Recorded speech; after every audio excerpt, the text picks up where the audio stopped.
Diqqat! Shoshilinch tezkor xabar. Dollari borlar darhol xabardor bo'ling.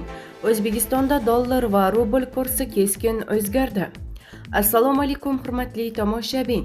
Tezkor yangiliklardan birinchilardan bo'lib xabardor bo'lishni istasangiz, videomiz ostida bir dona like va podpisatsiya tugmachasini bosib qo'yishni unutmang.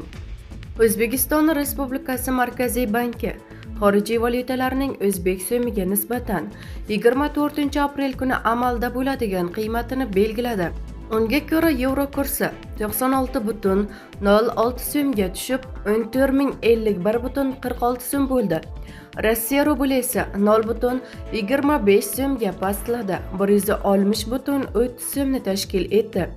Dollarning rasmiy kursi 26,53 so'mga pastladi, 12,015,96 so'm bo'ldi deyiladi xabarda.